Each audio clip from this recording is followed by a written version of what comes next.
हम किसी सिद्धांत की चर्चा करने नहीं आए, हम किसी विश्वास को मजबूत करने भी नहीं आए। हम यहाँ एक बहुत सरल लेकिन अत्यंत गहरे प्रश्न को देखने के लिए एकत्र हुए हैं कि क्या हम स्वयं को जानते हैं?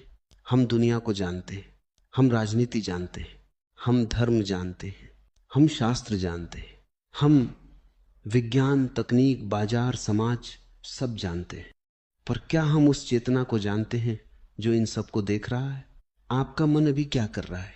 वो सुन रहा है या तुलना कर रहा है? वो समझ रहा है या सहमति और असहमति बना रहा है?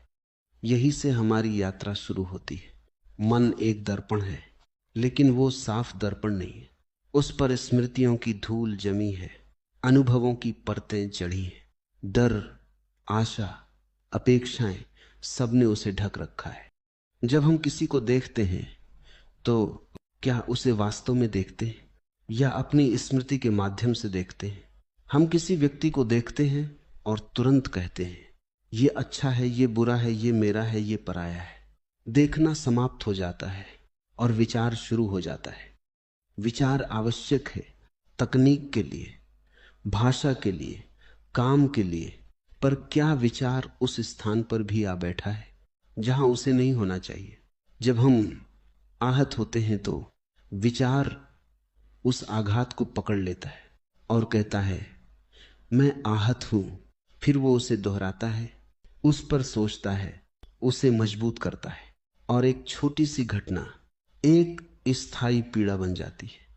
तो क्या पीड़ा घटना में है या स्मृति की पुनरावृत्ति में? हम सब भय में जीते हैं। भविष्य का भय, असफलता का भय, अकेले रह जाने का भय, मृत्यु का भय। लेकिन क्या हमने कभी भय को वास्तव में देखा है? जब भय उठता है तो हम उसे नाम देते हैं। नाम देना एक विचार है। नाम देना एक तरह की दूरी बनाना है, और जहां दूरी है वहां संघर्ष है। हम सब भय में जीते हैं। भविष्य का भय, असफलता का भय, अकेले रह जाने का भय, मृत्यु का भय। लेकिन क्या हमने कभी भय को वास्तव में देखा है? जब भय उठता है तो हम उसे नाम देते हैं। नाम देना एक विचार है। नाम देना एक तरह की दूरी बनाना है, और जहां दूरी है वहां संघर्ष है। क्या हम भय को बिना भागे देख सकते? बिना किसी उपाय के, बिना प्रार्थना, बिना मंत्र, बिना समाधान के, सिर्फ देखना। उस देखने में ही परिवर्तन है। हम स्वयं को किताबों में नहीं जान सकते, स्वयं को ध्यान की तकनीकों में नहीं जान सकते। संबंध एक दर्पण है। हम अपने साथी से कैसे बात करते, अपने बच्चों से कैसे व्यवहार करते, अपने सहकर्मियों के प्रति भीतर क्या भावना रखते हैं, वही हम हैं। यदि संबंध में तुलना है तो हम खुद तुलना है। यदि संबंध में ईर्ष्या है तो हम खुद ही ईर्ष्या हैं। हम अक्सर कहते हैं मुझ में ईर्ष्या है, पर सच्चाई ये है हम ही ईर्ष्या हैं। जब हम इसे पूरी तरह देखते हैं तो देखने वाला और देखी जाने वाली वस्तु अलग नहीं रहते, और वही अंत है द्वैत का। लोग पूछते हैं कि क्या मार्गदर्शन के बिना हम आगे बढ़ सकते हैं? जैसे ही हम किसी को अपना मार्गदर्शक बनाते हैं तब अपने सत्य को किसी व्यक्ति से बांध देते हैं। सत्य कोई व्यक्ति नहीं है, सत्य कोई पंथ नहीं है, सत्य कोई परंपरा नहीं है। सत्य एक जीवित वस्तु है जिसे केवल स्वतंत्र मन ही देख सकता है। यदि आप किसी का अनुसरण करते हैं तो हम उसकी छाया में चलते हैं, और छाया में प्रकाश नहीं मिलता। ध्यान कोई अभ्यास नहीं है, ध्यान कोई तकनीक नहीं है, ध्यान कोई समयबद्ध क्रिया नहीं है। ध्यान तब होता है जब मन पूर्णतः शांत हो, प्रयास से नहीं बल्कि समझ से। जब हम पूरे दिन सजग रहते हैं अपने शब्दों में, अपने विचारों में, अपने भावों में, तो वही सजगता ध्यान है। और उस सजगता में मन धीरे धीरे शांत हो जाता है। शांति लानी नहीं पड़ती, वो स्वाभाविक रूप से आती है।